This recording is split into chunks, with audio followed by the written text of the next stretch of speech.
ما ينفعش راجل ياكل من عرق النسوان.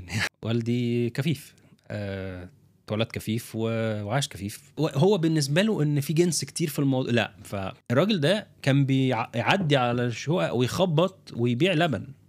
يعني هو كان بيساعد عاطف والده. الطيب. عاطف الطيب. هل انا ظالمها؟ طب هل ايه اللي هيحصل بعدين؟ او هل هينفع نكمل؟ شريكك في الحياه او شريكك في الحياه مش مقتنعه بكل ده. انا عايزه المهندس اللي انت رايح فين يا عم؟ تشك في نفسك انك هو انت تنفع اساسا تبقى زوج ولا لا؟ يعني صحيح. هو انت تتعاشر اساسا ولا لا؟ اي راجل المفروض عشان ياخد قرار لازم يختلي بنفسه كده وافكاره، يعرف نفسه كده انت رايح فين يا معلم وعايز ايه من الحياه وجاي منين. او ما تقدرش تحافظ على قناع، لان عند اقرب اختبار هتلاقي القناع أيوة. سقط والناس تتخض منك. طبعا. انك تاخد القرار ده لازم تكون مدرك ان لا رجعه فيه. دي بالنسبه لي انا خلاص انا رايح اقابل ربنا وانا مرتاح.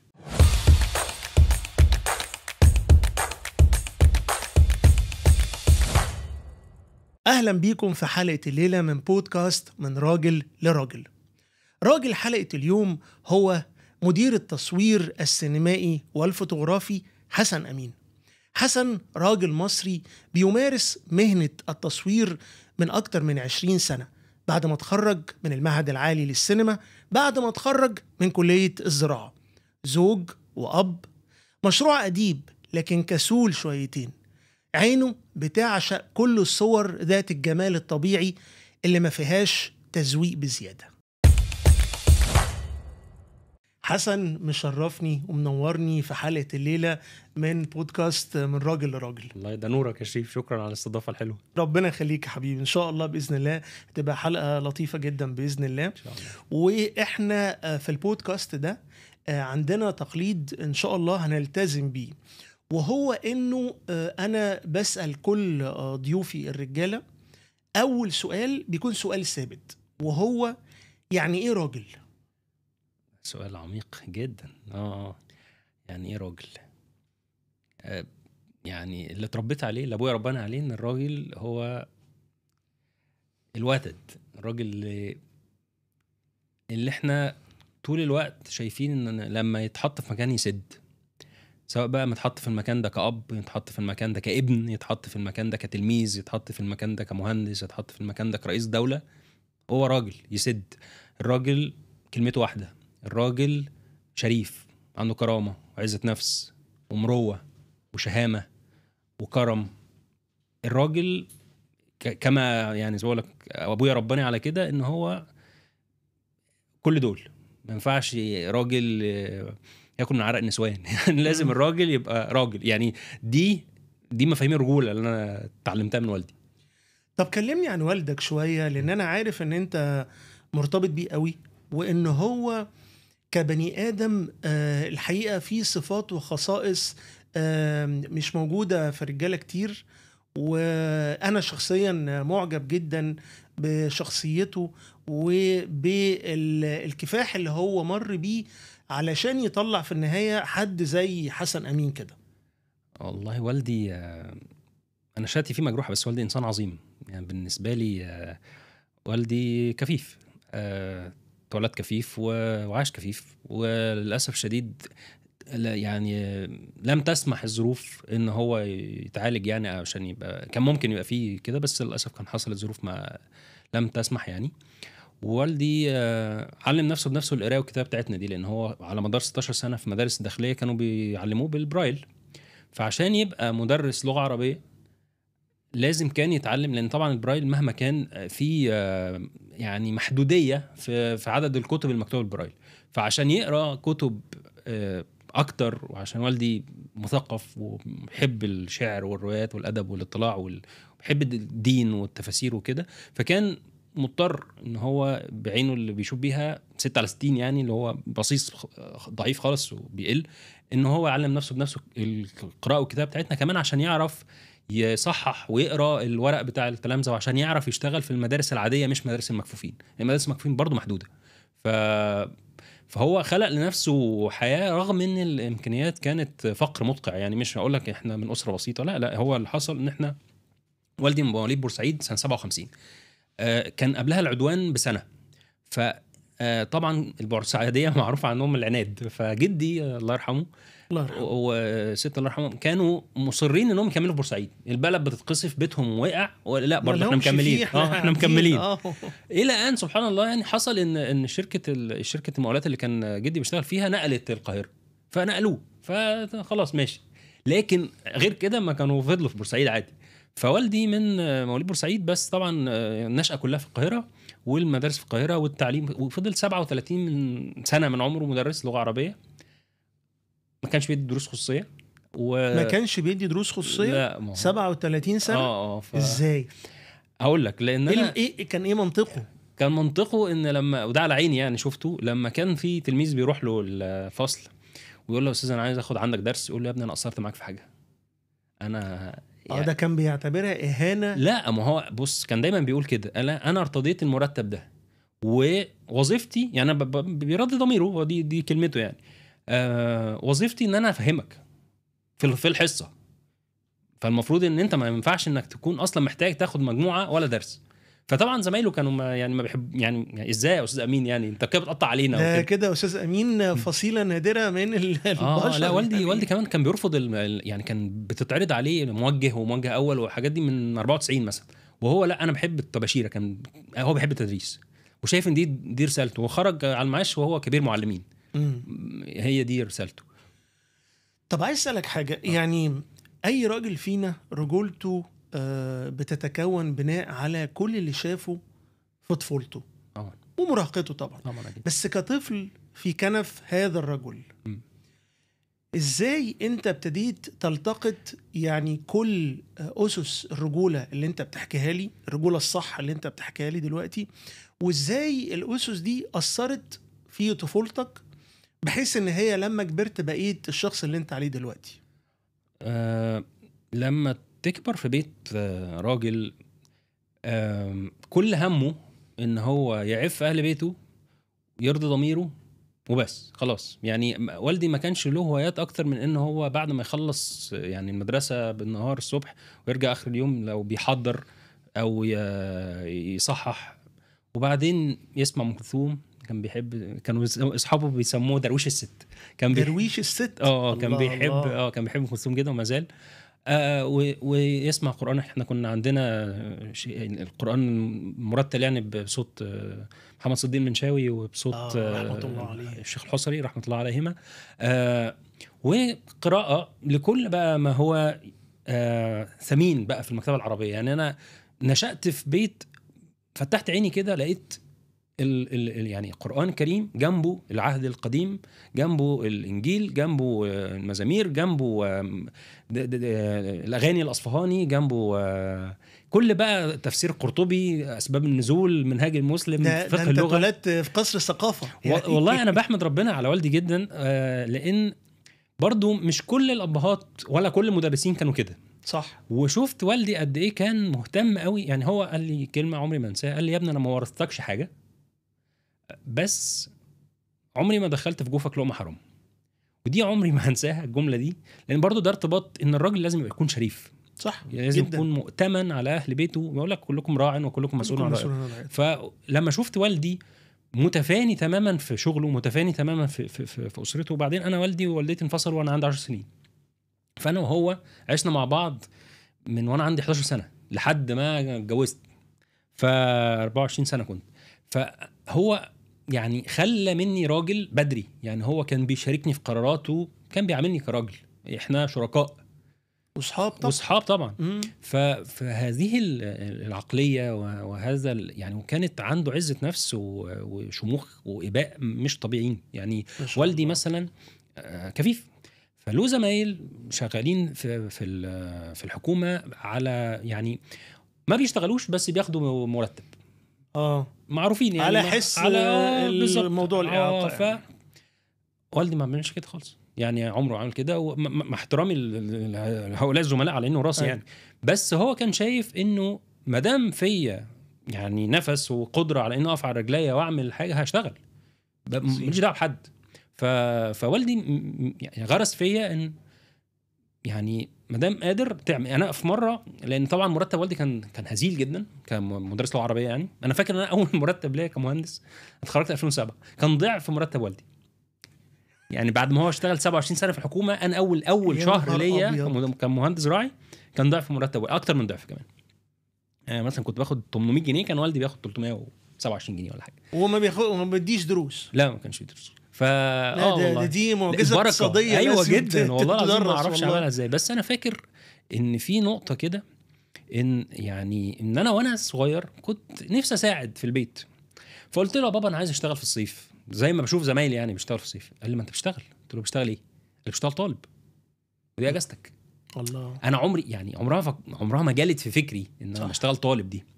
فماشي شكرا يعني. ودي اجازتك يعني. أيوة. انت كواحد بيشتغل محتاج مساحه للراحه بالزبط. عشان لما ترجع تاني تشتغل تبقى قادر على ان انت تؤدي واجباتك صح. عمري ما فهمت يعني. طبعا هو عنده حكمه طبعا. وبعدين عرفت ان الاجازه دي مهمه كانت طبعا عشان ما يحصليش بيرن اوت.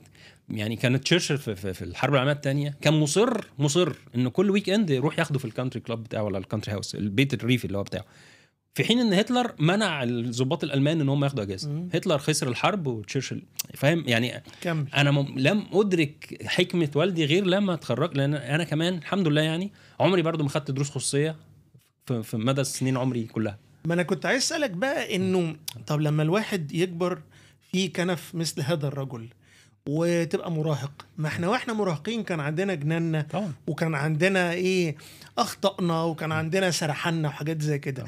هل وانت مراهق كان بفضل وجود الاب وكل الافكار اللي هو زرعها فيك والاسس دي، كان المراهقه منضبطه ومحسوبه، ولا كان زي اي مراهق عادي والدنيا كانت ماشيه ما بين صح وغلط وديك بتتعلم؟ اقول لك ابتدائي واعدادي، يعني بدايه الاعدادي طبعا ابتدائي كانت احلى سنين حياتي. بعدين الاعدادي تكتشف ان انت طبعا انا كل تعليمي كان مدارس حكوميه، فتكتشف انك اتنقلت من مدرسه جميله الى اصلاحيه. المدرسه بجد المدرسه الاعدادي كانت اصلاحيه، ما كانتش مدرسه اعدادي وثانوي. تحس انت داخل يعني. انا كنت بتضرب في الطابور ليه بقى؟ او مثلا عشان انت ما دفعتش فلوس لمدرس الالعاب اللي بيعمل نشاط بفلوس عشان يلعبك كوره، فانت بتلم الزباله في الحوش وبعدين تتضرب عشان انت وتتفتش. اصلاحيه تتفت ايه ده؟ انت معاك فلوس، طب ما تدفعش ليه؟ ما بتلعبش دوره ليه؟ يعني انت كان مطلوب منك تدفع فلوس لمدرس الرياضه الالعاب علشان مدرس الالعاب علشان يلعبك في الدوره بتاعت. ما هو الراجل مقامر، الراجل ده كان مقام بيلم فلوس عشان بيعمل ايوه اصلاحيه. انت فاكرني بهزر؟ طبعا انا مش هسالك على اسم المدرسه. لا مش مهم. ففي ثانوي انا كنت في نفس المدرسه اللي والدي فيها. فثانوي ده عز المراهقه وعز عمري ما انسى مثلا مواقف اللي هو ايه عايز ازوغ ليه بقى، لان ما بيحصلش حاجه. مش كل المدرسين عندهم ضمير زي ابويا، فما حدش بيشرح. فاللي هو عايز اروح اذاكر. انا كنت بخلص المنهج، ما كنت بذاكر لنفسي، بقول لك ما كانش عندي دروس خصوصيه ولا مراكز. انت كنت عايز تزوغ من المدرسه عشان تروح تذاكر؟ ايوه لا دي معادله جديده. لا والله اصل بص اقول لك حاجه، لعب كوره هنلعب بس انا بزهق يعني. اللي هو ما كانش عندي هذا الشغف ان انا اروح العب كوره. كنت بلعب انا مش نيرد يعني، بس في نفس الوقت انا عايز ورايا حاجات عايز اخلصها. فاللي هو كنت في مره بستأذن من المدرس اللي على الباب، فقلت له يا استاذ خليل، كان مدرس تاريخ الله يمسيه بالخير، فانا عايز اخرج يعني. قال لي ماشي. فانا كان معايا اصحابي، قلت له نخرج سوا زمايلي، نخرج سوا. قال لي خلاص بقى انت يعني. فانا ليه بقى بذكر لك ده ليه؟ لاني في المراهقه بالذات كنت براعي ان ابويا ما يتقالش عليه ان ابنه صايع. ايوه ما هو ده بقى اللي انا كنت مستنيه، انه اثر التربيه الطيبه دي اللي قايمه على الصداقه والشراكه لازم يبقى ليها يعني وجه حاكم في الموضوع. لازم. ما اصل مع ان ما بقول لك، انا لو كنت قلت له بابا انا معلش قول للاستاذ ما اعرفش مين هيخرج هياخدني من ايدي لا بس انا مش عايز اتعامل معامله. انا في مره برضو حاجه انا غلس جدا، كنت في مره مدرس من المدرسين يعني دخل لجنه ما وقال لهم خلي بالكم منه ده ابن استاذ امين. فانا وقفت كده زي الزعزعه وقلت له يعني ايه ابن استاذ امين؟ انا مش محتاج مساعده من حد. فطبعا بعد كده بابا قال لي يا ابني انت مستعر مني. قلت له لا بس ما حدش الشماليه الجميله ببلاش على حسابي ولا على حسابك، انا مش محتاج يعني. لا انا بغش ولا بغشش، انا طول عمري لا بغش ولا بغشش. ودي برضو كانت حاجه بتضايق زمايلي شويه، اللي هو يا عم تسيبنا نغش يا عم، ما تغشوا براحتكم بس ما تغشوش مني وما طالبونيش ان انا اغششكم يعني. دي حاجه لحد معهد سينما انا ما كنتش بعملها وكانوا بيتضايقوا مني بس يعني براحتهم. طب الصلابه دي في المبادئ اللي كانت عند المراهق حسن فضلت معاه لما كبر ولا يعني مش هقول لك اختفت طبعا، انها اكيد ما اختفتش، لكنها يعني حصل لها فيدنج شويه، قلت شويه، لانه الحياه بقت صعبه، ولانه بقى في تفاصيل ماليه مطلوبه منك كشخص يعني فاتح بيت او فايه اللي حصل فيها؟ والله حصل. اصل بص اقول لك حاجه، دي بتبقى هارد كودد زي ما بيقولوا، انت ده هذا ما جبلت عليه. وفي دراسه بتقول ان الانسان بعد 5 سنين مفيش حاجه جديده بتحصل، هو 5 سنين ده خلاص شكل، فانت مع السلامه. يعني 5 سنين كده انت لحد بيقول لك فعلا بعلم نفس، يعني دراسه جديده بتقول لك من 5 ل 95 مفيش اي تغير بيحصل. كل قصدك من بعد سن الخامسة خلاص لسن ال 95 مفيش اي حاجه جديده القلب بتحصل. اتصاب خلاص هو القلب اتصاب قبل 5 سنين، يعني في ال5 سنين بتاعت التكوين دي خلاص. فانت شفت ان في واحد بيراعي الحلال والحرام وزرع فيك الحلال والحرام، فما فيش يعني حتى يعني المبادئ دي بتبقى، انا اوقات كتير ببقى ناقم على التربيه اللي انا تربيتها. والله انت ليه ربتني كويس؟ ايوه انا حرام مش عليك. عارف اتعامل انا مش عارف اتعامل مع الناس دي، لان الناس دي ما عندهاش هذا العائق الاخلاقي اللي يمنعهم عن الاتيان بهذه الافعال. فانا مش عارف اتعامل معاهم، لان هم عندهم حاجه مش عندي، او انا عندي حاجه مش اللي هو مش عارفين. يعني انا يعني في المقوله المشهوره يقول لك ايه، لا تصارع خنزيرا فانه سيجرك الى الوحل وهو ينبسط وانت هتتبهدل يعني.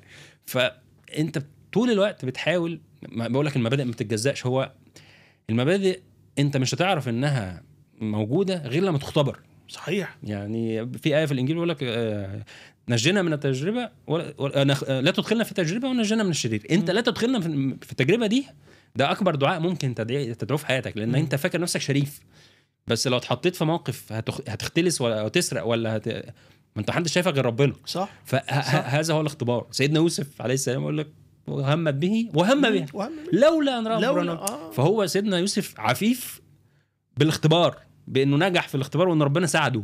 ما تقدرش تقول ان حد عفيف الى ان يدخل في هذه الغوايه ويطلع منها سليم. صحيح.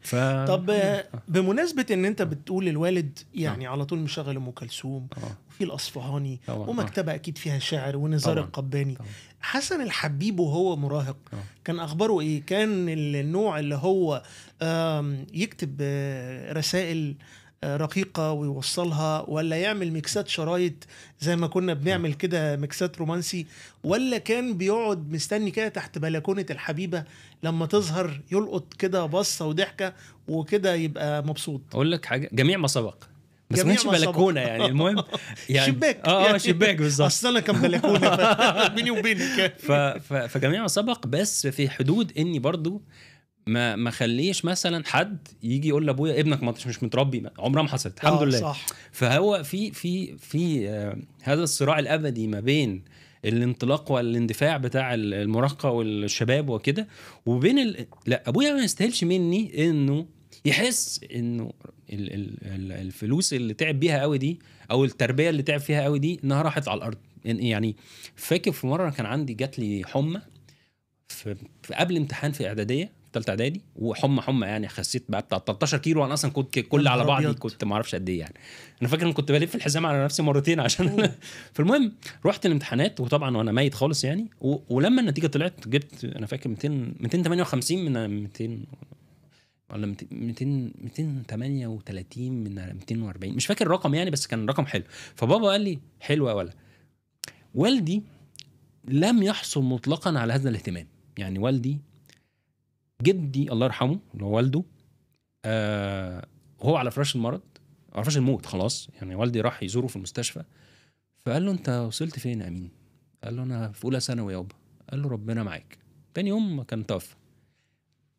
هذا هو مبلغ الاهتمام الذي يعني اللي اهل بابا والدي يعني جدي الله يرحمه وجدتي كتر ألف خيرهم طبعا، لأنهم كانوا عندهم عيال كتير والفقر وأنا كنت أسأل السؤال ده، هو كان كام ابن علشان يسأله أنت وصلت فين يا أمين؟ هقول لك والدي تقريبا هو الوحيد اللي اتعلم من إخواته كمان. يعني كان عندي عمة أكبر من بابا، وبعدين عمي محمد أكبر الله يرحمهم جميعا أكبر من بابا برضه، وبعدين والدي، وكان في عم سيد إبراهيم برضه توفوا وهم صغيرين، وبعدين عمي الأخير أو عمتي فاطمة بعد عمي الأخير، كلهم الله يرحمهم. بس الفكرة إن والدي هو الوحيد اللي أتم تعليمه، وانا برضو مستغرب في هذه الظروف المدقعه، احنا بنتكلم في عدوان على بورسعيد وبعدين تهجير للقاهره او انتقال للقاهره على العدم، يعني هم تقريبا ما كانش معاهم الحديده ولا كانوا معاهم الحديده، ما كانش معاهم، باعوا الحديده.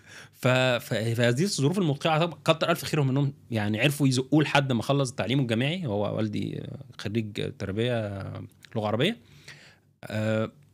يعني لما والدي يفضل بقى متابعني، يعني مثلا انا كنت بصراحه يعني اثناء دايما بقى نتيجه الثانويه العامه، نتيجه الاعداديه، نتيجه الجامعه، انا كنت ببقى مش مهتم خالص، تيجي تطلع زي ما تطلع. اصل انت عملت اللي عليك. عملت اللي عليا. فوالدي كمان يا ابني انت مش قلقان؟ مش قلقان، هو اللي يحصل ما خلاص عملته يعني. طب حسن، ما شاء الله ان كان في تفوق كبير. في محطه بالنسبه لي انا مش مفهومه. انت دخلت كليه زراعه، ايا ما يكون السبب ان انت دخلت كليه زراعه، مش مشكله، تمام. 4 سنين. بعد كده رحت خارج من كليه الزراعه، دخلت تاني 4 سنين المعهد العالي للسينما. يا راجل 8 سنين من حياتك قاعد بتدرس زراعه، وبعدين تروح على مش النقيض، على سبيكترم تاني خالص وهو التصوير السينمائي. مين يودي على فين ليه؟ بص، هو سبحان الله الكليه دي بالذات، يعني استاذ عادل الامام، استاذ صلاح السعداني وغيرهم يعني. الغريب ان انا دخلت زراعه بمزاجي. والدتي الله يرحمها كانت شغاله في كليه علوم، فانا الله يرحمها انا كان فيها عاده غريبه جدا. كنت انا بحوش عاديتي واروح بيها معرض كتاب، يعني استنى اروح اشتري بيها كتب، اروح مع بابا معرض كتاب. يا يوم المنى بقى لما بابا يحب يعمل بقى معايا واجب، بيقوم مخرجني من اليوم الدراسي ويقوم يعدي عليا. يا سلام على الفسحه في التسعينات بقى يعني. كان خرجني، عارف انت الاحساس بقى، الطالب اللي والده جاي له في الفصل في ابتدائي واخده ونروح بقى معرض كتاب. فانا كنت بحوش عيديتي، فمن ضمن الكتب اللي كنت بشتريها كان كتب دكتور احمد مستجير الله يرحمه. الله يرحمه طبعا هو احد العلامه اللي كان ليهم فضل كبير جدا في تعريب العلم. فدكتور احمد مستجير ودكتور مصطفى فهمي ودكتور مصطفى محمود الله يرحمه يعني. فانا كنت دكتور احمد مستجير دكتور وراثه، عالم وراثه مهم جدا، فانا حبيت الوراثه جدا. فرحت مع والدتي كليه علوم، ما هي كانت في علوم قسم جيولوجيا، وانا سالت بقيه الاقسام يعني، قلت لهم يا جماعه انا عايز ادرس وراثه عندكم؟ قالوا لا احنا عندنا تدرس نبات ووراثه، يا تدرس حيوان ووراثه، لكن وراثه متخصص لا، مش موجوده غير في كليه زراعه. روح العب بعيد. انا فعلا رحت كليه زراعه، رحت لعبت بعيد فعلا. كليه زراعه زراعه عين شمس كانت وقتها بتقبل من 72%، انا كنت جايب 92%. انت كنت جايب 92%. ونزلت ل 72% علشان كتاب دكتور احمد مستجير. كتبه طبعا عشان انا بحب العلم. انا وانا صغير لما كانوا بيسالوني عايز تطلع ايه، كنت بقول لهم انا عايز اطلع استاذ ورئيس قسم. يعني ايه يا حبيبي ازاي يعني مش لعيب كوره استاذ رئيس قسم. انا عايز ادرس، عايز اطلع عالم، عايز اطلع. طبعا حاجه غريبه جدا للطفل يعني، بس ربنا يكون في عونهم يعني اللي حضروا الفتره دي. بس لما تدخل، انا دخلت حاجه طبعا وحبيتها جدا، بس للاسف الشديد وانا بتخرج انا حتى حصل كام موقف اللي انا كنت متفوق حتى في الكليه، وجالي دكتور من قسم تاني ومسك ورقتي كده في الامتحان، جه في المدرج يعني، قال لي تيجي عند القسم عينك معيد على الحمير دول؟ قلت له لا انا عايز ادخل وراثه. قال لي بوز فقر، قام رامين الورقه ومشي. قال لك ايه؟ بوز فقر. بوز فقر. بوز فقر. بوز فقر. وحصلت لي تاني. هو كان قسم ايه؟ هو قسم اقتصاد زراعي. اقتصاد زراعي. الناس دول تقال جدا، فلوس، ده اقتصاد. الناس دول تقال جدا. الناس دول مش عايز اقول لك ان يعني ما علينا. والله كان هو دفعه، يعني هو دفعته كان دكتور جويلي اللي هو كان وزير التموين فتره عند ايام مبارك، وكان السيده حرمه يعني كانت صديقه مقربه للسيده الاولى وقتها. فيعني الموضوع فيه فلوس يعني. الراجل ده كان راكب اكبر واهم واغلى عربيه في الكليه مثلا. حصل معايا نفس الكلام في امتحانات الشفوي. الناس بتوع تربيه المشاية. لا مش المشاية والدواجن اي يعني. الناس دول قالوا لي برضو انت شاطر وبتاع، سيبك من الوراثه وبتاع. لا انا بحب الوراثه، بوز فار. وبعد كده سبت الوراثه. ما انا سبت الوراثه ورحت للسينما. احنا للاسف الشديد في مصر العلم لا يكيل بالبتنجان حقيقي يعني. والبتنجان في الزراعه برضو كان المفروض يكيل. لا ما هو انا لما اتخرجت من الكليه كنت رابع على الدفعه، وجاي جدا مع مرتبه الشرف وبحث التخرج امتياز فول مارك 300 من 300. واكتشف ان الدكتور اللي هو بيحاول يبيتش مي يعني يقول لي، يعرض عليا بقى انت متفوق فتعالى ايه رايك تشتغل معانا في المركز القومي للبحوث مساعد باحث. المرتب 2007 121 جنيه و80 قرش. ثانيه واحده. 101 متفوق ورابع دفعتك هتاخد 121 جنيه و80 قرش. طب ما 80 قرش طيب. انا خفت على نفسي من فتنه المال بصراحه. انا كنت ساكن في الخلفاوي والكليه طيب ولا مركز القومي 80 قرش خلفاوي دقي راحوا كده. فالمهم قبل ما يخلص الاقناع جه اتوبيس فهو طلع يجري وراه. هذا والله العظيم هذا الموقف هو بيقنعك جه الاتوبيس فسابك وطلع يجري. ايوه سابني وجري وراه عشان 80 قرش. لا ففكره يعني قصدي عشان مرتبه برضو قليل فهو عايز الاتوبيس. ازاي هذا الرجل الذي نصبه اليه؟ الراجل ده عنده 15 سنه خبره، عنده دكتوراه من اليابان وبوست دكتوراه من السويد، يعني واخد ماجستير من الكليه، راح خد دكتوراه من اليابان وبعدين خد بوست دكتوراه من يعني فوق الماستر. اهم دولتين فعلا في الجيناتكس في الوراثه اليابان والسويد يعني، ولسه بيجروا على الاتوبيس. انا شفت مستقبلي بقى. انا قلت لا صعب صراحه ان انا اروح. يا دكتور شكرا معاك، انزل انت المحطه. والله اشتغلت مهندس زراعي حوالي 8 شهور في حاجه يعني خاصه، وبعدين لا ما ساعتها حسيت ان انا لا ما ادابت اور داي، يعني لازم يعني البقاء للاصلح. صح فمش هيفضل. لا قرار كان فعلا صح في الظروف الراهنه وفي الاقتصاد الراهن المتعلق بالشغلانه دي. طب اختيارك ليه ان انت تخش المعهد وتدرس تصوير سينمائي، هل ده كان بسبب اقتصادي، رغبه اقتصاديه، الله الناس بتوع السيما دول بيكسبوا كده فانا كمان عايز اكسب، ولا انت من كل اللي انت اتعلمته من الوالد وكل اللي انت شفته والزراعه كمان والالوان و لا ده فتح عينيك على زاويه التصوير؟ انا بحب التصوير وانا عندي طفل و4 سنين. يعني والدي رغم انه كفيف بس هو جاب لي هديه وانا عندي 4 سنين. كان عندنا كاميرا في البيت فيلم وانا عندي 4 سنين، فانا بصور اعياد الميلاد بتاعتنا والخروجات. طبعا الفيلم كاميرا فوتوغرافي اللي هي زي الاكفا كده، كانت 36 بالظبط 36 صوره لسه موجوده. هاني ماكس كانت ولا اسمها ايه. فالمهم هذه الكاميرا انا عمري ما تخليت عن حبي للتصوير، بس لم اكن اتخيل ان انا ينفع ارتزق بيه. لم اتخيل ابدا ان ده يبقى شغلي الوحيد. ف كنت بصور وبعدين طبعا الموضوع اتطور. انا كنت كل حاجه يعني بحوش من مصروفي واجيبها. فاول كاميرا ديجيتال جبتها كانت كرييتيف، حتى ما كانتش لا سوني ولا كانون ولا، كانت يعني كاميرات بسيطه عاديه جدا. وبعدين طبعا مرحله الخام دي عدت، يعني تروح تحمض وتكتشف ان 18 صوره اتحرقوا حاجات دي، عمتك مش موجوده ليه في الصور الحاجات دي. فتدريجيا يعني اتخرجت. انا عملت سواب للكارير يعني 2-3 يعني في النص، لان انا صحيح اتخرجت مهندس زراعي بس بعد 8 شهور في الموضوع حسيت انه برضو مش جايب همه، فغيرت الكارير. خدت منحه اوراكل داتابيز يعني تبع وزاره الاتصالات، وبعدين اشتغلت كانت موجوده يعني صح في الوقت ده 2007 2008. وبعدين اشتغلت شويه في شركات اتصالات كده متعدده، والحمد لله اشتغلت كويس وترقيت بسرعه. يعني انا فاكر كان عندي 25 سنه ومدير على 145 موظف ما شاء الله. فده كان بدري وكان حلو وكل حاجه. بس في هذه الاثناء انا كنت باخد الكاميرا معايا الشغل. احنا قاعدين على الستيشنز بتاعتنا على مكاتبنا، انا بحب البورتريه، بحب البشر، اصور اصحابي، وبعدين انزل لو في فوتو ووك، لو في اي خروج تصوير اروح اصور. من ده حصل ان انا الناس صحابي بقى اللي هو ايه، تعالى ما تيجي يا حسن خطوبتي تصور، ياخدوا الصور يحطوها بروفايل بيكتشر ويسيبوا الصور بتاع مصور القاعات. ايوه فايه ده، ايه الحلاوه دي، احساس طبعا رهيب وجميل. وبعدين اروح بقى الحفلات الاندر جراوند بتاع الساقي الصاوي والفن ميدان وغيره. ايه ده المغنيين بياخدوا الصور ويحطوها على صفحاتهم الرسميه. اروح، ما انا كنت اوتسايدر، انا كنت تمام مهندس بقول لك فاروح مهرجان اسكندريه في 2012 على الريد كاربت اصور واحط الصور على الفيسبوك واعمل لهم تاج وهم يستخدموها ويحبوها. وبعدين يكلموني يقولوا لي طب ما انت حلو اهو، تعالى اشتغل معانا كمصور رسمي للمهرجانات. اشتغلت مهرجان اسكندريه، اسماعيليه، الاقصر، ايه تاني، الاقصر السينما الافريقيه والاقصر السينما الاوروبيه. ده كان معايا ناس مهمه جدا. وكل ده انت ما كنتش دخلت المعهد؟ لا دخلت معهد بعدين خالص يعني. جميل جدا. طب قرار ان انت تخش المعهد ده جه لانه لقيت الدنيا هي ماشيه وفي تقدير، وانت انت نفسك امنت بموهبتك وشفت ان الناس مؤمنه بموهبتك فقررت انها تبقى مهنه بقى احترافيه؟ هقول لك دخول المعهد له كان اسباب كتيره، بس من اهم اسبابها بصراحه واللي دفعني قوي الموضوع 2015 كان عندنا فيلم، كنت انا فوتوغرافر اون سيت، يعني انا اللي بصور الفوتوغرافيا بتاعت الافلام. فكان فيلم منوره لاستاذ هالة خليل طبعا، استاذ منى شلبي واستاذ محمود حميده واستاذ شيرين رضا. شارك في مهرجان دبي في 2015، مهرجان دبي الدولي للافلام.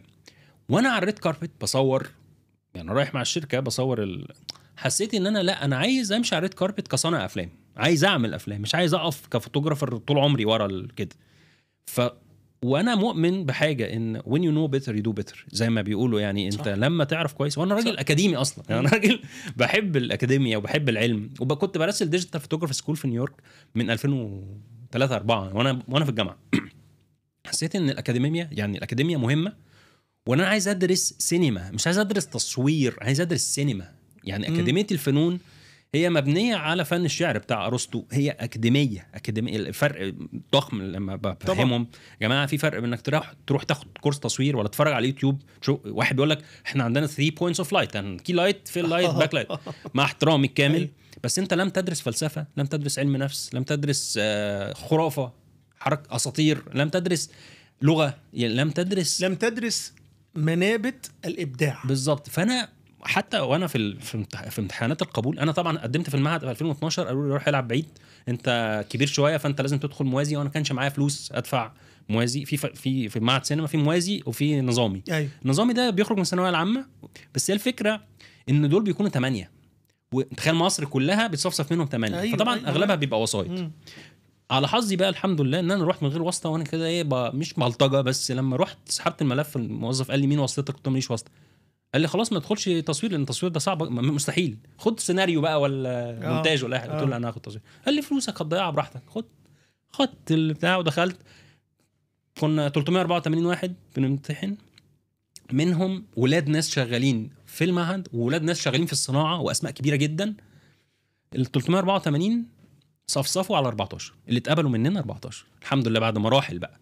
واو. احنا عندنا الاختبار صعب جدا، اختبار القدرات ده صعب جدا التحريري، وبعدين بيفرجونا على فيلم. كان عندي فيلم انا حمص وحلاوه ده بتاع سما هوس، كان جميل. سما هوس الشريف عارفه، الله يرحمه، الله يرحمه، محسن نصر، لا استاذ دكتور محسن احمد المدير التصوير.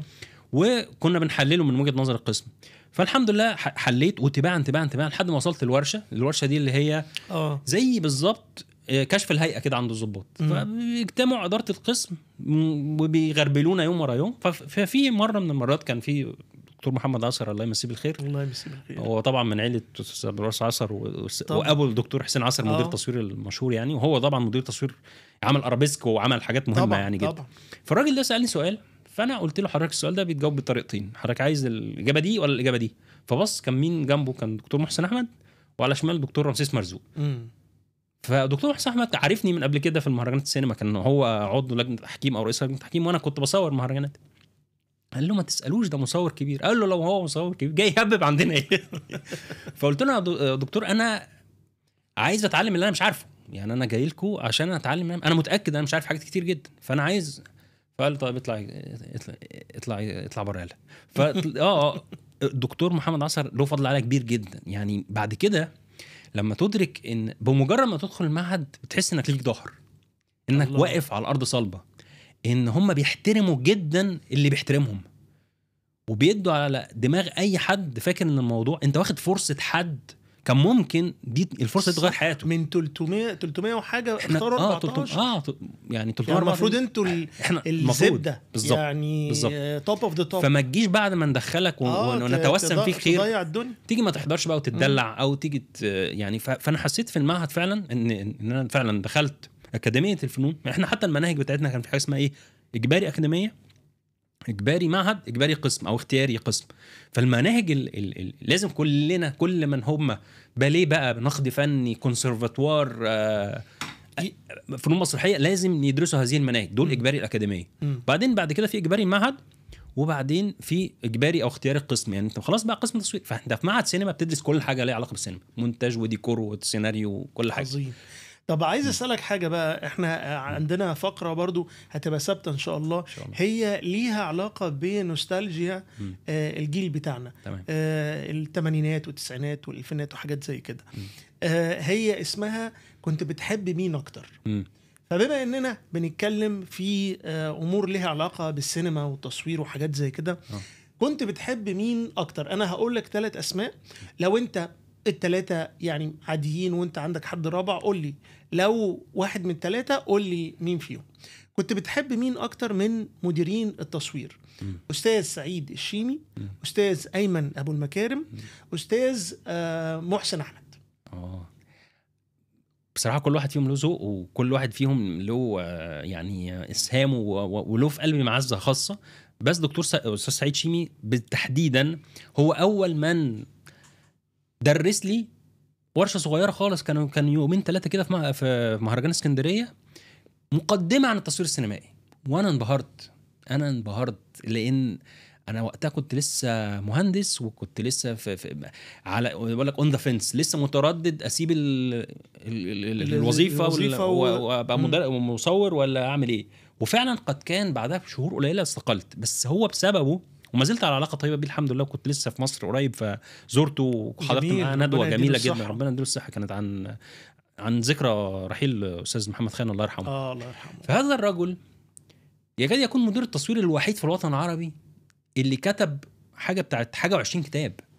فهذا الكرم انك تنقل خبرتك، هو مش اكاديمي خالص، هو صحيح درس في معهد سينما، بس هو لا معاه ماجستير ولا دكتوراه ولا حاجه، هو واخد الصنعه يعني عمليا وتجاريا الى الابد. يعني هو مثلا اتعلمها اون ذا جراوند في جوه الاستوديو بالظبط، من ايام فيلم البطيخه القصير مع محمد خان الى طبعا افلامه كتير، وهو من رواد التصوير تحت الماء. وعنده طبعا الفكره ان هو هذا الرجل اللي لازم نجل قدره جدا، انه احنا مين عندنا في المكتبه العربيه اثر هذه المكتبه بانه يقرا ويسافر ويشوف وينقل بكل الشغف والاخلاص تجربته مع الاستاذ محمد خان في المراسلات، تجربته مع استاذ عاطف الطيب، تجربته مع مخرجين ويعني مش بس محليين من بره، وبينقل وهو مشاهد جيد جدا وعنده شغف حقيقي. استاذ محسن احمد على عيني وراسي، كان راجل مهم جدا جدا، عمل الكتكات، عمل سمعه يعني طبعا. وبعدين اخرج، وبعدين يعني هو كان كل واحد فيهم له اسهام قوي. استاذ ايمن ابو المكارم شريك رحله استاذ شريف عرفه في افلام كتير جدا، فكل واحد فيهم مدرسه، وده الحلو عندنا. لا هو السؤال مش بيرجح حد على حد مهنيا، كلهم قامات كبيره طبعًا. بس انا بتكلم من النقطه اللي انت شرحتها، اللي هو الرابط العاطفي المهني الاقوى اللي ربطك بشخصيه من الشخصيات دي. طيب نيجي للكتابه. كنت بتحب مين اكتر في الروائيين؟ استاذ نجيب محفوظ، استاذ ابراهيم اصلان، ولا استاذ بهاء طاهر؟ هقول لك حاجه، معلومه غريبه شويه. انا حتى هذه اللحظه لم اقرا لنجيب محفوظ، ودي حاجه عجيبه جدا. شوف اندهشت ازاي، ما قريتش لغايه دلوقتي. مع ان هقول لك ليه ده مع ان ده يعتبر يعني في ضمن كل دول البوب ارت يعني. ايوه بالظبط.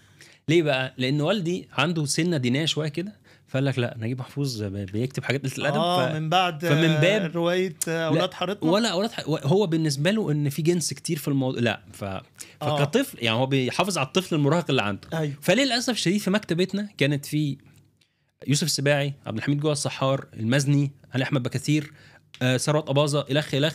لكن يوسف ادريس ونجيب محفوظ لا، دول قلة الادب، واحسان عبد القدوس. فانا طبعا كنت بزوغ واشتري كتب مثلا احسان عبد القدوس او يوسف ادريس. بس نجيب محفوظ كان والدي متحافظ عليه جدا، مع اني كنت بحب السيناريوهات افلامه جدا جدا. الراجل ده، وبعدين واخد نوبل يعني. هو مش هيدوا نوبل لاي ففكره. وبعدين هذا الرجل تعرض للاغتيال باسم الدين. يعني بالنسبه لي ده بطل قومي، يعني مش يعني سبحان من نجاه، بس هو هذا الرجل بالنسبه لي بطل قومي. بس حتى هذه اللحظه حسيت ان انا ودي حاجه بيني وبين عهدي بين نفسي، انا هقراه لما اتم 40، وده هانت كان كلها كام شهر. لما احس ان انا برئت تماما من كل شبهه كان ممكن يكون والدي مأثر عليها فيها، مع ان انا بحب والدي جدا. بس فكره ان انت هتقراه وانت راجل، بحس ان بعد ال40 دي ده مش هقول لك سن النبوه، بس هو فين سن النبوه، بس انت سن النضوج والتوازن عند الراجل طبعًا. بشكل كامل جدا. ربنا شايف ان ده السن اللي ينفع انت تشيل فيه شيله كبيره بقى وتقيله يعني. صح. الانبياء اغلبهم بعثوا في هذه المرحله. فشايف ان شاء الله يعني. انا عندي الغريب بقى ان انا هنا جبت الحرفيش وجبت العايش في جبت بقى، بس انت مستني ساعه الصفر تيجي، مستني اقرا الساعه 12 اقرا. انا راجل اقرا، لان مع احترامي الكامل يعني الراجل ده بتهيألي لم يكن هناك أغزر منه إسهاما في السينما واكثر منه زي ما تقول بوب كلتشر، اللي هو مين ما شافش القاهره 30، مين ما يفتكرش القرون بتاعت مش عارف مين طبعا. مين ما شافش الثلاثيه طبعا يعني. السيد هذا الرجل نحت في الحضاره او في الثقافه المصريه المعاصره ما يعني له فيها تاثير ليس لاي اديب غيره، يعني مع احترامي لكل هذه القامات، يعني وقتها كان عصر ذهبي، كل اكثر وطبظه الناس دي كلهم جامدين يعني. بس هذا الرجل كمان كان يوسف شاهين بيستغرب، يقول له انت ازاي بتعمل هذه السيناريوهات الحلوه وانت موظف؟ ايوه هو برضو نجيب محفوظ كان سابق عصره في فكره الديسيبلين، فكره السيلف ديسيبلين، الانضباط. هو راجل كان له روتين يومي منضبط جدا. هو قال انا بروح الشغل وبرجع من الشغل واقعد على القهوه والوحي بينزل من كذا لكذا واقعد اشتغل لي ساعتين 3. هذا الروتين كل طبعا الناس بتوع السيلف هيلب واليومين بتوع اليومين دولت بيقول لك عليه، لا بس الراجل ده عامله من لا هو عامله بطريقه طبيعيه، وعامله بطريقه كان بيستمتع بيها كمان جداً. يعني ما كانش، وده انتج مش بس روايات عظيمه لكن سيناريوهات طبعًا كمان عظيمه طبعًا. واكتر حاجه بالنسبه لي انا كانت في استاذ نجيب محفوظ انه رغم هذا القدر العالي جدا جدا من تميزه كروائي وأديب، إنه ما كانش بيتدخل في سيناريوهات خالص. الأفلام اللي معمولة بناء على رواياته. كان بيقول لك لا، المخرج له الحق إن هو طبعا يغير أو يتناول الموضوع من زاوية تانية، ولما كان بيساهم في السيناريو أو الحوار كان برضو ده بيتم بطريقة لطيفة من غير أي جعلاصة إن أنا فلان الفلاني اللي بعمل اللي طيب مادام جبنا سيرة المخرجين، كنت بتحب مين أكتر في المخرجين التاليين؟ أستاذ يوسف شاهين، أستاذ عاطف الطيب، أستاذ داود السيد. داود عبد السيد، بص بصراحة داود عبد السيد أستاذ عاطف الطيب بلا نزاع قولا واحدا. أستاذ عاطف الطيب بحس إنه هو الأقرب لي، ابن الطبقة المتوسطة اللي أنا أنتمي إليها. الراجل ده لو تدرس تاريخ حياته، الراجل قعد كتير على فكرة هو كان أحد، لو قريت التتر بتاع اسكندرية ليه، هو أحد مساعدي يوسف شاهين في اسكندرية ليه فعلا. أنا ما كنتش أعرف الموضوع ده. أحد مساعدين أستاذ يوسف شاهين، والراجل ده فضل مساعد مخرج لكل المخرجين الأجانب لما كانوا يجوا مصر، شافنر وغيره اللي كانوا بيعملوا حاجات دي. هو طبعا دكتور سمير سيف وغيره، بس هذا الراجل كان مساعد مخرج شاطر جدا وكان بيطلب كتير جدا. ولأنه كان يعني معلش هو جاي من بلد في الصعيد، وبعدين لما عاشوا في بولاق لخ من سوهاج لبولاق وغير كده، الراجل ده كان بيعدي على الشقق ويخبط ويبيع لبن. يعني هو كان بيساعد والده عاطف الطيب. يعني لو قريت في السيره بتاعته، سواء بقى عنده استاذ هاشم نحاس ربنا يديله الصحه او استاذ محمد خان، كاتبين كتب جميله عنهم. يعني هذا الرجل يعني عمل افلام مهمه جدا، جريئه جدا، مصريه جدا، بلا اي شبهه. يعني اقول لك ايه، tell the story that you know. انا بصدقه. انا لما بشوف افلام عاطف الطيب بشم ريحه مصر. طبعا يعني عاطف الطيب من المخرجين اللي حقيقي بيعملوا حاجه في اللغه السينمائيه بتوصل لي الريحه. يعني ببقى شامم ريحه الشارع، الحاره، القهوه. في حاجه هو دايما كان بيبقى حريص عليها زي ما انت بتقول كده، الأصالة، في انه ده مصري جدا جدا جدا، يكاد يكون او يقترب من نفس درجة أصالة أستاذ شادي عبد السلام لما كان بيشتغل سواء كمهندس ديكور او مصمم ملابس او في فيلم الموميا. فانا شايف انه هو فعلا كان يعني مخرج عظيم جدا جدا. طبعا في نقطة بس، يعني أستاذ عاطف الطيب يختلف عن كل مجاي ليه او معاصريه، انه ما كانش فيهم حد عاش اللي عاشه في حته انك فعلا طبقه متوسطه فعلا بتخبط على البيوت عشان تبيع لبن. لان لو نقارنه باستاذ محمد خان معاه باسبور انجليزي، انا بحبه على عيني راسي، بس هو في نظره اجنبيه لانه غصبا عنه الراجل عاش في انجلترا حبه، اتعلم في لندن ورجع، ففي شويه في خواجه كده. هو مصري بامتياز وحتى النخاع، بس في حته التولز كمان اكيد هتبقى هو بيشوف حاجات باستيتكس بنظره جماليه مختلفه خالص عن استاذ عاطف. عاطف الطيب ما تاخدش منه تكوين جمالي، لانه هو مش يوسف شاهين اللي اتعلم في بسادينا مسرح. لا، بس شوف حركه كاميرا استاذ سعيد شيمي مع استاذ عاطف الطيب في مثلا سواق الاتوبيس. طبعا عاطف الطيب لما عمل البريء، لما عمل ليلى ساخنه، لما سواق الاتوبيس سواق الاتوبيس دي ماستر. والغريب بقى سواق الاتوبيس دي كانت قصه مين، او يعني كانت قصه محمد خان. ايوه شوف الجمال اللي بينهم، ان هو انت تعملها احسن مني عاطف. هم كانوا عاملين شركه انتاج مع بعض، انا فاكر كان هو واستاذ محمد خان واستاذ بشير ديك واستاذ تقريبا استاذ بشير ديك، وكانوا يعني بيتبادلوا السيناريوهات وبيصلحوا لبعض وبيطوروا لبعض. جيل عظيم. عشان كده طلعوا ماستر بيسز لغايه النهارده احنا بنتفرج عليها واحنا مستمتعين. طيب احنا غوطنا شويه في السينما والشغلانه، بس هو يعني هنعمل ايه؟ نشرب ميه. طيب انا عايز اسالك على كراجل بقى، مرحله يعني احنا اتكلمنا كراجل مهنيا والكارير بتاعك، انما كراجل في الاسره، كراجل ارتبط وتزوج مرتين، زواج اول وحصل انفصال وبعدين زواج تاني. انا دايما بشوف انه الراجل لما بينفصل بيبقى قرار الناس بتفتكر انه قرار سهل قوي على الراجل، رغم انه بشوف برضو انه لا، ده مش قرار سهل يعني. ده قرار معقد، وزي ما بيكون في تداعيات سلبية كتيرة على الزوجة بيكون برضو في تداعيات على الزوج. قرار انفصالك عن زوجتك الأولى ولها كل الاحترام طبعا، انت اخدته ازاي وايه كانت التداعيات السلبية بتاعته؟ اخدته في 3 سنين. تخيل بقى ان واحد يفكر في قرار 3 سنين من عمره. انت كنت متزوج كام سنه لما اخدت القرار؟ كان بقالي 3 سنين برضو يعني. انا قعدت في العلاقه دي 12 سنه 6 سنين تعارف قبل الجواز وبتاع وخطوبه وكده، وبعدين 6 سنين جواز. الفكره بقى انك لما بتاخد القرار، اصل انا بعامل ربنا برضو، بعامل ضمير اللي هو نظام، طب هل انا ظالمها؟ طب هل ايه اللي هيحصل بعدين؟ او هل هينفع نكمل؟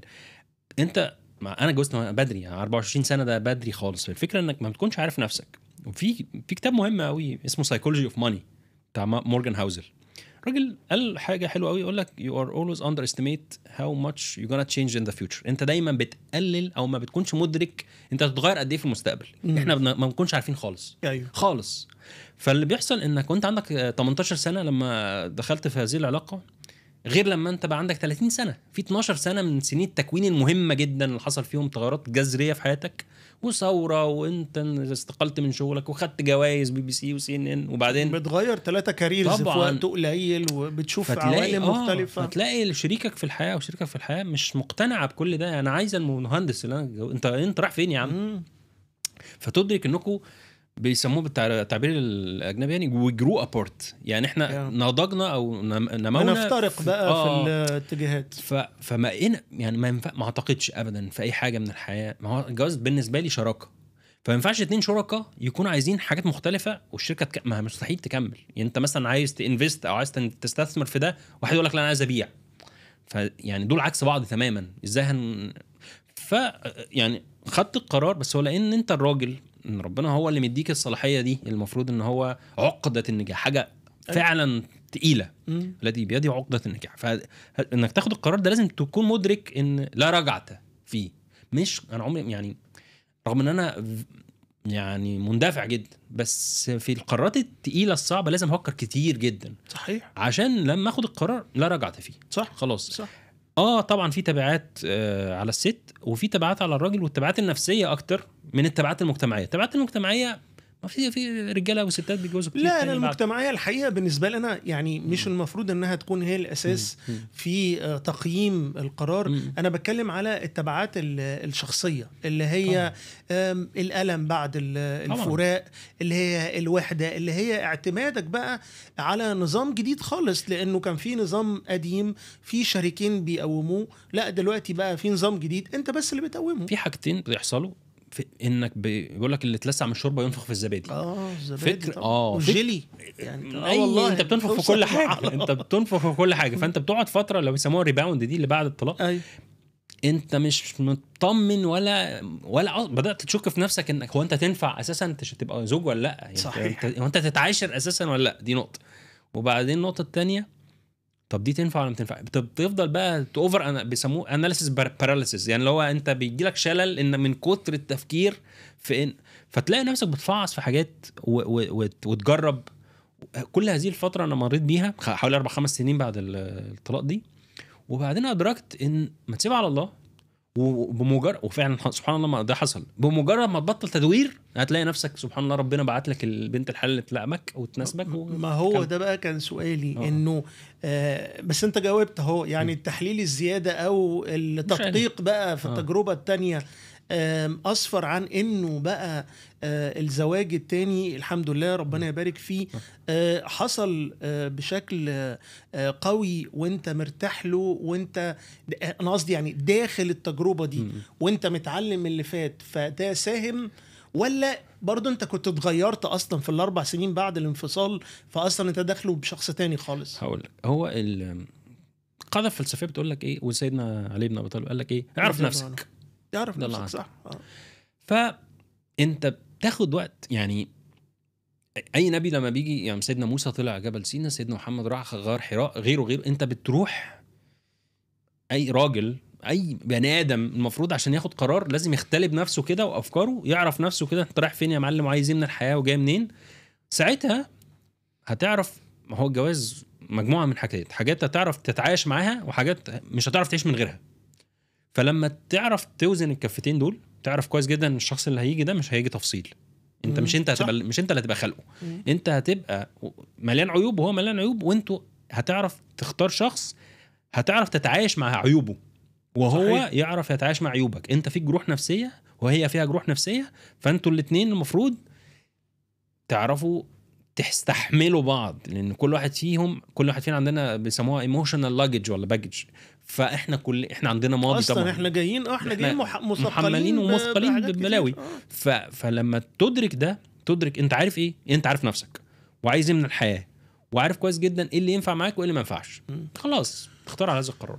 طب هسألك سؤال، بما انه يعني النقطه اللي انت اتكلمت فيها اللي هو اعرف نفسك طبعا، ولما تعرف نفسك بتبقى عارف انه في حاجات انت بتبقى قابلها وفي حاجات انت مش قابلها. لكن غصب عننا كرجاله لما بنخرج لمعترك الحياه بنضطر بشكل او باخر نداري حاجات فينا عشان نعرف نمشي في المعترك ده ونلبس اقنعه. حسن امين لما بيخرج بره بيته رايح لشغل او لاجتماعيات او بيلبس كام قناع تقريبا في اليوم؟ بحاول اقلل قوي، لان بصراحه الموضوع مش بيسموه مش سستينبل، يعني ما تقدرش، يعني ما يحصلش ديمومه او ما تقدرش تحافظ على قناع، لان عند اقرب اختبار هتلاقي قناع سقط والناس تتخض منك. طبعا الطبع يغلب التطبع. فطول الوقت انا بحاول على قد ما اقدر اني ما اتعاملش مع ناس مضطر ان انا اكذب طول الوقت، يعني بيسموه اكشل ووكينج يعني ولا تيب توينج، يعني لو انا هفضل حاسس ماشي على طراطيف صوابع. لا ما بحبش ادخل في علاقه سواء بقى بيزنس او علاقه انسانيه وانا حاسس اني ماشي بين حقل الغام. لا، انا بحب جدا العلاقات اللي هم يقابلني زي ما انا عناية ليكم، مش هبقى مرتاح طيب ولا هريحكم. بس معلش، ما احنا برضو احنا في شغلنا شغلانتنا، سواء مدير تصوير سواء ممثل سواء اي فنان يعني طبعا. احنا زي صيادين السمك كده، بنشتغل يوم ونقعد 10 ممكن الرزق يجي في اسبوع، ممكن نقعد سنة ما يجيناش رزق، فبنبقى مضطرين في اوقات كتير ان احنا نروح نشتغل مع ناس احنا عارفين ان هم مش على نفس الموجة. فهتلبس قناع. لا هو مش لكن قناع. هو انا سؤالي انت لو هتطبق قاعدة لا يا عم انا مش هقعد مع الناس دي طالما انا بضطر البس قناع معاهم، ما انت ممكن تجبر على كده. هقول لك من الحاجات اللي انت بتجبر عليها فعلا في النضج، يعني ان مش كل اللي هتشتغل معاهم على مزاجك خالص. دي برضو حاجة حسن اللي في العشرينات لم يكن يستسيغها اطلاقا، بس حسن اللي في نهاية الثلاثينات بيدرك ان ما مش كل ما فيش حاجة هتيجي على مزاجك، الدنيا مش على مزاجك مش خالص، باختياراتنا طول الوقت. بس تقدر تعمل ايه؟ تقدر تتحكم في ردود افعالك. يعني حسن بتاع زمان لما كان في حد مثلا اتاخر عليه فوتوشوت ولا حاجه وجاي لي، انا ياما عملتها اللي هو خد اول يوتيرن وارجع، مش عايز اشوف وشك، ما عنديش حاجه اعملها. لكن دلوقتي انا بقدر اتحكم في ردود افعالي اكتر بكتير، واعرف اعمل شغلي باحترافيه، الغي تماما جزء المشاعر ده على قد ما اقدر، لان في الاول وفي الاخر ده بيزنس، مفيش حاجه بيرسونال يعني. صحيح. ده شغل صحيح. فمفيش حاجه. انا بحب جدا القواعد تبقى واضحه وثابته وجميله عشان نريح بعض. طب بمناسبة الراحة، هل انت شايف انه المجتمع العربي بالعموم يعني من اهدافه راحة الرجل؟ يعني لان احنا من اول ما بنبتدي نكبر يعني بيترمي ضغوط على الراجل العربي، ما تعيطش، ما تشتكيش، ما لازم تقعد تشتغل وتجيب فلوس كتير قوي قوي قوي عشان كل كماليات الكماليات، ولو في خلاف مثلا أسري لا انت اللي هل في مساحة من الراحة بتتوفر للراجل العربي في مجتمعنا العربي، ولا هو جاي بس انت حمال أسايا يا باشا ما لكش حاجة تانية؟ هقول لك بصراحة عشان نكون منصفين، احنا للأسف مجتمع تعب نفسه بنفسه.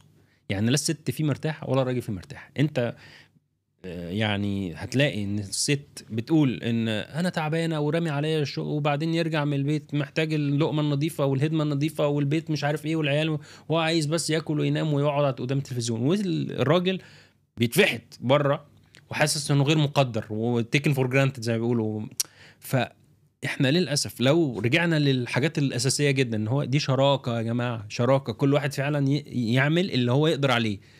كل ميسر لما خلق له. لا هي هتعرف تعمل اللي انت بتعمله بره البيت، ولا انت هتعرف تستحمل اللي هي بتشيله جوه البيت. تقعد مع العيال بقى هتشد في شعرك، هتنتح، هتموت، يقول لك هيجي جوازبكم. فعلا نفس الكلام. هي ما تقدرش تشيل الكاميرا بقى وتفضل تعاتي مع الصنايعيه وتقعد 18 ساعه في الشمس. ما فيش يا معلم، يعني مع احترامي الكامل، يعني ما في مديرات تصوير وكل حاجه، بس كل ميسر لما خلق له. احنا ربنا خلق فينا الراجل والست عشان يكملوا بعض، عشان مش هيعرف حد يعيش لوحده. صحيح صحيح. طيب في سؤال برضو، ده سؤال ثابت معانا في الحلقات. بعد عمر طويل بإذن الله، ربنا يديك الصحة وطولة العمر، تحب الناس لما تيجي سيرتك قدامهم يقولوا عنك ايه؟ يقولوا ده كان راجل حقاني. حقاني. يعني بحس ان دي حاجة، يعني الواحد عشان يعدل ويبقى حقاني دي حاجة كبيرة جدا عند ربنا سبحانه وتعالى، عشان يقول لك فعدله هو اقرب للتقوى. يعني انك تتقي ربنا، وان اي حد اتعامل معايا يكون عارف كويس جدا ان انا اديت له حقه، ما ضحكتش عليه لا باي شكل من الاشكال. دي بالنسبة لي انا خلاص انا رايح اقابل ربنا وانا مرتاح. عظيم. طيب برضو عندنا تقليد كده هنحافظ عليه، انه ضيف الحلقة الحالية يسيب سؤال للراجل ضيف الحلقة القادمة عشان يبقى من راجل لراجل. فايه السؤال اللي انت تحب تسأله لضيف الحلقة القادم؟ هقول له ايه اللي في طفولتك كنت تتمنى ان اهلك ما يعملوهوش معاك؟ الله. فانت مش هتعمله مع عيالك. ده سؤال مهم جدا. ده سؤال مهم جدا. حسن انا متشكر جدا جدا لوجودك معايا النهارده. انا استمتعت قوي قوي، ويعني اتمنى ان شاء الله انه الحلقه دي تكون مفيده لكل الرجاله اللي بيتفرجوا علينا. نورتني وشرفتني يا حسن. نورك الله يشرف. شكرا الله جدا يخليك حبيبي. الله يخليك. الاستضافه الجميله. حبايبنا الرجاله اللي بيتفرجوا علينا، أتمنى تكون حلقة الليلة مفيدة وجميلة. أتمنى كمان تشاركونا برأيكم في كل اللي سمعتوه وأفكاركم، وإن شاء الله بإذن الله الحلقات اللي جاية هيبقى فيها كلام كتير قوي من القلب للقلب، من راجل لراجل.